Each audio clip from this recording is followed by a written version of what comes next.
Question is, a rod of mass m, length capital L, is suspended from the ceiling with the help of two light inextensible cord, each of length small l, so that the rod is horizontal.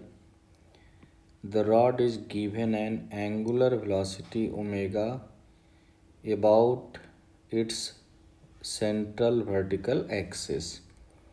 Find increment in the tensile force in cord immediately after the rod is given the angular velocity।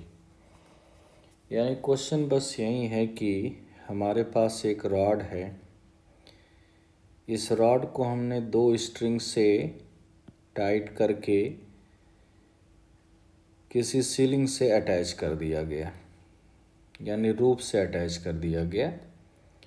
अब इसको क्या किया गया कि slightly just vertical axis जो कि rod के centre से पास हो रहा है, उस एक्सिस के अबाउट एक एंगुलर वेलोसिटी ओमेगा दे दिया गया। तो जैसे ही एंगुलर वेलोसिटी ओमेगा दिया गया, उसी मोमेंट पर पूछा है कि find the increment in tensile, यानी जस्ट जो पहले टेंशन था, जैसे ही हम ओमेगा देंगे टेंशन कुछ डिफरेंट होगा।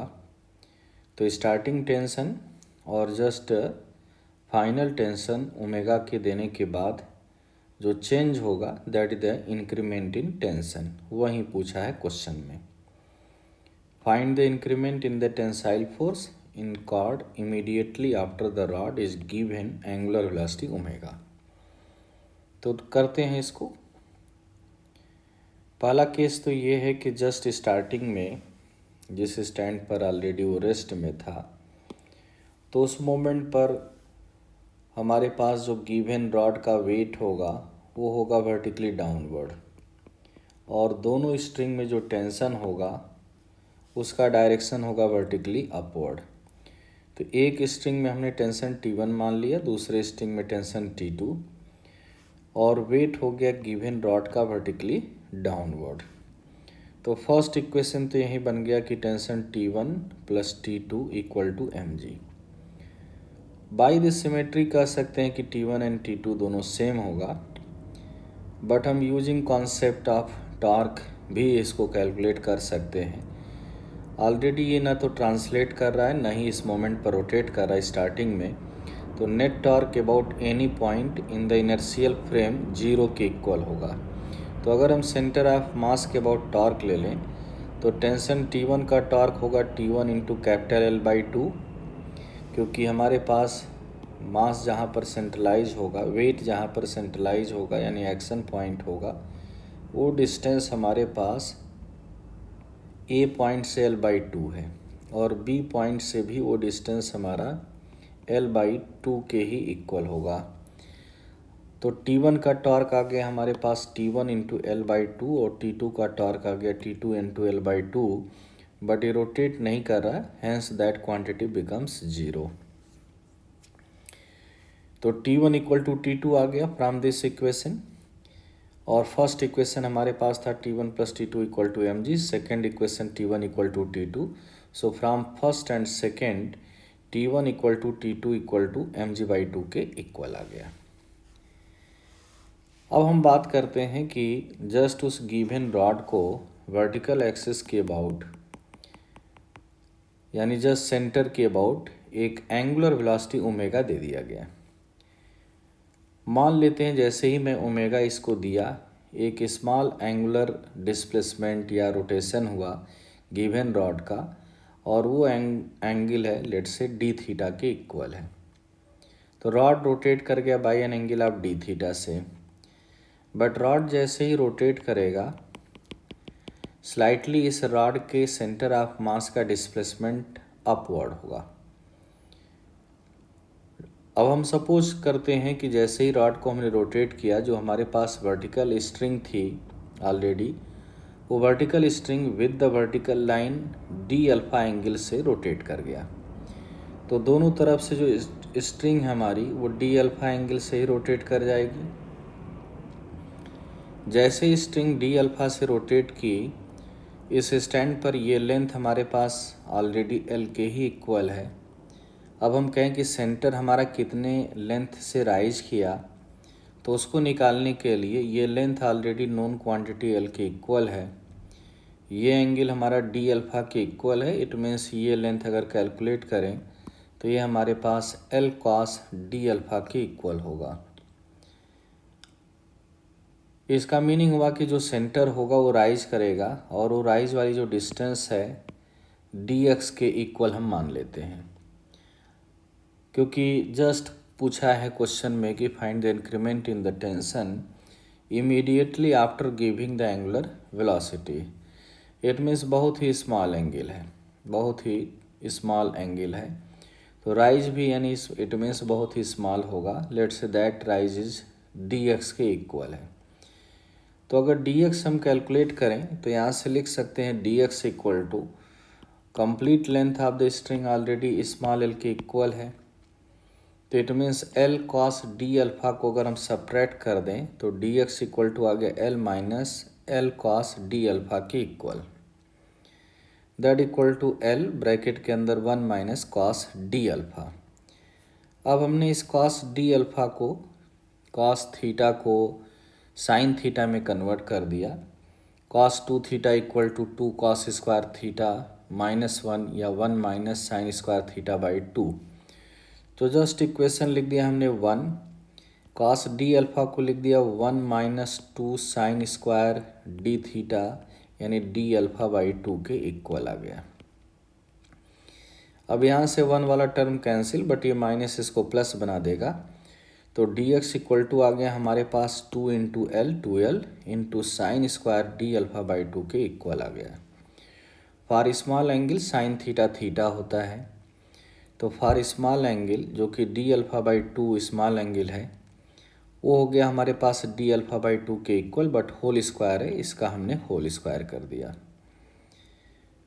इक्वल टू आ गया हमारे पास एल इंटू डी अल्फ़ा का होल स्क्वायर बाई 4, और ऊपर 2 था, नीचे 4 होगा, तो कैंसिल होने के बाद केवल 2 बच गया। तो डी एक्स इज़ द जो हाइट रेज हुआ सेंटर ऑफ मास, वो आ गया in terms of d alpha, and that d x equal to l into D alpha by 2 whole square के इक्वल है। अब हमने डी एक्स क्यों निकाला ये सोचते हैं, क्योंकि ऑलरेडी सेंटर ऑफ मास ऊपर राइज कर रहा है, इट मीन्स कोई एक ऐसा फोर्स है जो इसको अपवर्ड मूव कराया है, और वो है टेंशन। तो जस्ट वही टेंशन अगर निकाल लें, और इनिशियल टेंशन हम लोगों को पता है that equal to m ji by 2, subtract कर दें तो इंक्रीमेंट इन द टेंशन आ जाएगा।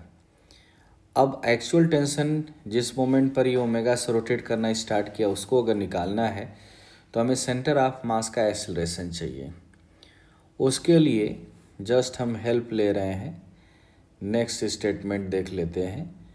अब जैसे सपोज कर लो ऑलरेडी हमें टर्म कन्वर्ट करना है ओमेगा में, तो डी अल्फ़ा और डी थीटा में एक रिलेशन चाहिए, that is the relation between D alpha and D theta, जो कि D theta by d T omega के इक्वल होगा। तो जैसे ही हमने रॉड को रोटेट कराया, ओमेगा एंगुलर वेलोसिटी दिया, स्मॉल एंगल से रोटेट किया सच दैट ये आर्क लेंथ अगर हम कहें कि डी एस के इक्वल है, तो डी एस किसके इक्वल होगा, that d S equal to, एक तो हम लोग ऊपर वाले एंगल से देखें यानी डी अल्फ़ा वाले से देखें तो ये भी हमारे पास यानी आर्क लेंथ ऑलरेडी सोच सकते हैं that equal to l into D alpha के इक्वल होगा। 3D पिक्चर है, ध्यान देना हमें। तो जस्ट ये एंगल डी अल्फ़ा के इक्वल है और ये लेंथ हमारे पास डी एस के इक्वल है। It means d S equal to हमारे पास होगा एल इंटू डी अल्फ़ा के इक्वल, और वहीं डी एस किसके इक्वल होगा, जस्ट ये रॉड रोटेट कर गया by an angle of d theta से, बट यहाँ पर सेंटर से जो डिस्टेंस है कैपिटल एल बाई 2 है, it means capital L by 2 into D theta. तो D S equal to L D alpha and L by 2 D theta के equal है। ये डी एस के इक्वेट करने के बाद D alpha and D theta में एक रिलेशन आ गया। It means L into D alpha equal to L by 2 into D theta, हमने दोनों तरफ डी टी से डिवाइड कर दिया, तो L into D alpha by d t equal to capital L by 2 into D theta by d t आ गया। अब d theta by d t किसके इक्वल है? ऑलरेडी रॉड को हमने रोटेट कराया है, तो d theta by d t ही हमारा ओमेगा के इक्वल है। It means d alpha equal to आ गया capital L by 2 small l, d theta by d T becomes omega, और जो ये डी टी था इधर हमने ला दिया डी टी। तो d alpha equal to L by 2L into omega into d t के इक्वल आ गया। अब हमारे पास जो इक्वेशन दिख रहा है थर्ड एंड फोर्थ, इन दोनों इक्वेशन से अगर हम dx निकालें तो यहाँ पर from the equation third and fourth dx equal to L by 2 into D alpha का स्क्वायर है, डी अल्फ़ा है capital L by 2L into omega into d t के इक्वल है। जस्ट यहाँ पर हमने होल स्क्वायर कर दिया। dx इक्वल टू आ गया L square by 8L omega square into d t square के इक्वल आ गया। That dx equal to final यानी जो रिजल्ट आ रहा है dx in terms of omega and d t L square capital L square by 8L omega square into d t square के equal आ गया। अब ऑलरेडी हमें समझ में आ रहा है कि जो dx है वो सेंटर ऑफ मास राइज किया, तो dx किसके इक्वल होगा? इंस्टेंटेनियस सेंटर ऑफ मास यानी अपवर्ड आइसोलेट किया, centre of mass isolation gain किया होगा। तो लिख सकते हैं that displacement dx equal to half ACM into d t का square, half ACM into d t square. तो equation number 5th and equation number 6th दोनों dx ही है, इक्वेट कर देते हैं। तो इक्वेट करने के बाद जो आइसोलेशन सेंटर ऑफ मास आ रहा है that equal to capital L omega whole square by 4 small l के इक्वल आ गया। सेंटर ऑफ मास का आइसोलेशन हमें पता चल गया।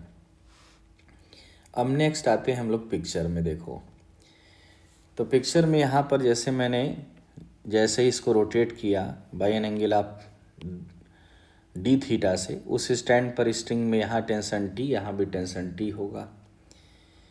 बाई द सिमेट्री ये जो टेंशन T है ये एंगल वर्टिकल से ऑलरेडी डी अल्फ़ा के इक्वल होगा।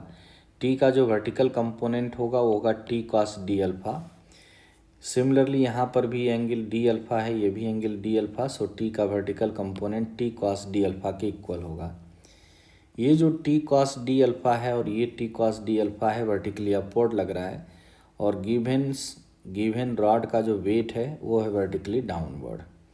तो इक्वेशन हम लोग लिख सकते हैं t cos D alpha plus t cos D alpha minus of m g equal to mass of the given system into ACM। तो जस्ट उसी इक्वेशन को यहाँ पे नीचे लिख दिया, 2t cos d alpha minus m g equal to mass m into ACM।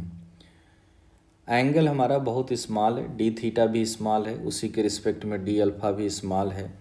तो for small angle cos d alpha becomes 1, cos theta tends to 0, just cos theta, और अगर थीटा टेंस टू 0 है तो दैट क्वांटिटी इक्वल टू 1 होता है। तो यहाँ से सिंपली ये 2t आ गया, minus of m g equal to mass m into ACM के इक्वल आ गया। It means tension equal to हमारे पास जो इक्वेशन आ रहा है that tension equal to m ji by 2 plus m into ACM by 2 के इक्वल आ गया। बट क्वेश्चन में पूछा है इंक्रीमेंट इन टेंशन, तो हम मान लेते हैं कि let increment in tension is in each string is delta T. हर स्ट्रिंग में increment in tension delta T के इक्वल है। तो that delta T equal to आ गया T माइनस T1 के इक्वल। जो T हमारे पास है वह है m ji by 2 plus m into ACM by 2 minus of T1 या माइनस ऑफ T2, चाहे T1 लें चाहे T2 लें, स्टार्टिंग में इक्विलिब्रियम में वो एम जी बाई 2 था। ये दोनों M ji by 2 cancel, delta T आ गया m into A centre of mass by 2 के equal. Hence that delta T equal to 1/2 mass m into ACM, और ACM हम लोग निकाल चुके हैं capital L omega whole square by 4 small l के इक्वल है। तो यहाँ पे हमने लिख दिया L omega whole square by 4L। So result आ गया delta T equal to m into L omega whole square by 8L के इक्वल, और यही हमारा इंक्रीमेंट इन टेंशन है, यही हमारा आंसर हो गया। दूसरा ये है कि डायरेक्टली हम लोग अगर सोचें तो let increment in tension in each string is delta T। तो कहीं ना कहीं जो इंक्रीमेंट इन टेंशन है वहीं सेंटर ऑफ मास को एस्लेट किया है। तो हम सीधे लिख सकते हैं कि इंक्रीमेंट इन टेंशन उसका जो वर्टिकल कंपोनेंट होगा that equal to 2 into delta T cos d alpha के इक्वल होगा, क्योंकि इंक्रीमेंट इन टेंशन इस गिवन स्ट्रिंग में जो भी डेल्टा टी है या फिर इस स्ट्रिंग में जो भी डेल्टा टी हमारा है उसका vertical component delta T cos d alpha ही इस सेंटर ऑफ मास को ऊपर की तरफ आइसोलेट कराएगा। क्योंकि जस्ट हमारा स्टार्टिंग वाला जो टेंशन था आइदर T1 या T2 which is equal to mg/2 वो तो ऑलरेडी कैंसिल आउट हो रहा है। तो इंक्रीमेंट इन टेंशन अगर डेल्टा टी है तो लेफ्ट स्ट्रिंग में और राइट स्ट्रिंग में दोनों के रिस्पेक्ट में नेट जो टेंसाइल फोर्स होगा जो सेंटर ऑफ मास को केवल आइसोलेट कराएगा that equal to delta T cos d alpha उसका twice equal to mass m into ACM।